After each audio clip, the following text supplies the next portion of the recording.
Des choses car chaque jour est une vie et bienvenue ici au village Noir, cadre onirique et exotique situé dans la commune d'arrondissement de Yaoundé 1er. Parce que chaque génération dans une relative opacité découvre sa mission, l'accomplit ou la trahit, comme l'a dit Frantz Fanon. À l'aune de cette maxime, la grande, la sublime Laurentine Assiga, présidente du réseau des journalistes culturels du Cameroun, nous convie à un cadre d'échange, des tribunes d'expression, le mythe en grid avec pour thème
pour moi de me retrouver ici.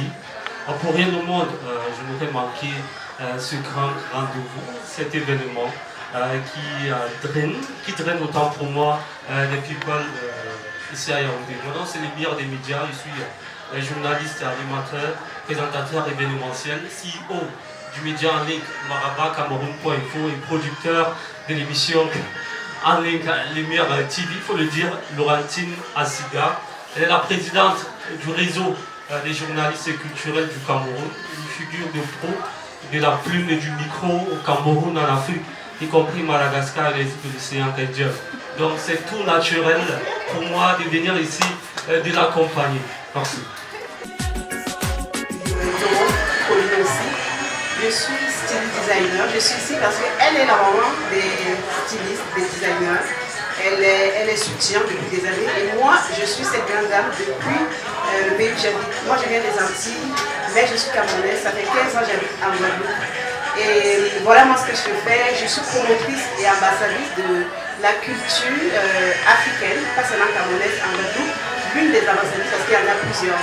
Dans là-bas, j'ai un peu fait mon petit coin où je fais promouvoir ma marque qui est l'Africa Premier. Et donc j'ai une boutique où je fais promouvoir mes propres collections. Et aussi, je suis aussi promotrice d'un événement que j'ai appelé Wandissi.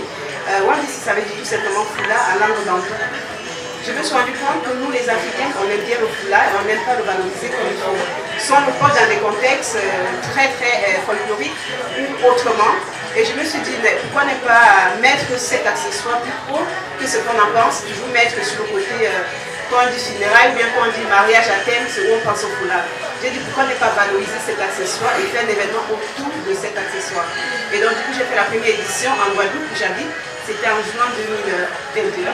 Et j'ai fait la deuxième édition ici au Cameroun, à Douala, le 6 août 2022. Voilà, c'était un très bel événement et pour moi aujourd'hui, valoriser sa culture, ça veut dire valoriser tout ce qu'on peut avoir, s'inspirer de tout ce qu'on a. Et toutes ces personnes, tous ces grandes dames qui sont devant moi m'ont inspiré selon ce que j'ai entendu parler de tout à l'heure. Et pour moi aujourd'hui, valoriser la culture pour autre chose, ça fait partie du décor. Donc valorisons ce qu'on a sans toujours regarder ailleurs. Merci. Carmignatou, entrepreneur de mode, directrice créative de la marque Après Acadouane. C'est une marque de prêt-à-porter en style africain. Voilà. Je ne veux pas beaucoup parler, je suis là pour la belle personne qui est Je suis chargée de communication et attachée de presse à l'ambassade de France, très récemment arrivée au début de l'été. Dans le cadre de mes fonctions, j'ai eu la chance déjà de rencontrer Laurentine, l'incontournable Laurentine Asiga. Mais aujourd'hui, je suis là à titre personnel pour en apprendre davantage sur le Cameroun et découvrir des personnalités inspirantes, leur parcours et voilà, m'immerger le plus possible. Le nom Asiga, qui est ici chez les étudiants, viendrait de chez nous. Donc mon grand-père avait pris un résident d'étudiants comme filleul et il avait accepté de porter son nom parce qu'à l'époque les gens se baptisaient même à 18 ans. Donc celui-là donc portait ce nom. Et c'est pour ça que j'ai voulu vous amener dans ce lieu qui, au-delà de ce lien familial, qui est également l'antre des légendes vivantes. Ici, vous voyez sur les murs un parcours d'une légende. Elle est encore parmi nous, Yannick Noah. Et avant lui, il y a eu son père, Zachary Noah, que j'ai également connu et qui m'a raconté un peu l'histoire de ce lieu qui nous accueille aujourd'hui. Il a planté chaque gazon avec ses mains. Que ce soit à la radio, à la télé, via nos confrères et consoeurs qui sont là. Je vous prie d'applaudir s'il vous plaît Madame Sylvie. Vous êtes là, certainement prendre la parole. Juste après, on a aussi été rejoints par une autre qui voyage beaucoup. On voit son visage de lundi à vendredi entre 10h et 12h30 sur les antennes de Canal International.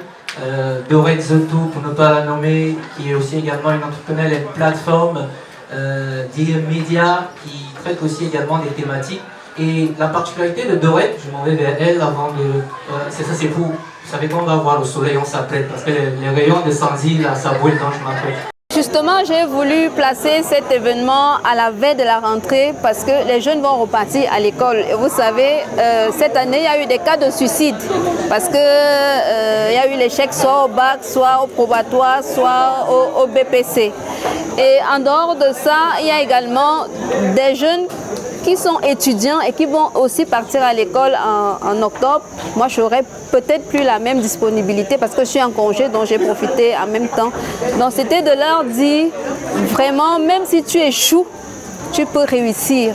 Tu peux réussir demain. Ce n'est qu'une étape, ce n'est pas une fin, ce n'est pas une fatalité. Et en même temps, j'ai voulu également m'ouvrir et témoigner, redonner ce retour d'ascenseur à toutes ces personnes qui me suivent sur les réseaux sociaux. Elles sont de toutes les tranches d'âge et la détresse n'a pas d'âge. Il y a des bébés qui naissent, à peine ils sont nés, que leur mère est décédée en même temps. Donc, c'était vraiment de faire ce partage d'expérience. Mesdames et messieurs, chers téléspectateurs, j'espère que vous avez beaucoup appris à travers les interventions des différentes personnes. Je sais que vous avez beaucoup appris de la vie de Sanzi Vianney, de l'architecte Epounet et surtout de notre guest star, Laurentine Asiga. Si moi j'ai un mot à retenir, c'est résilience. Il faut être résilient dans toutes les entreprises, dans tous les projets qu'on s'engage. À bientôt. Je suis l'émir des médias. Salut.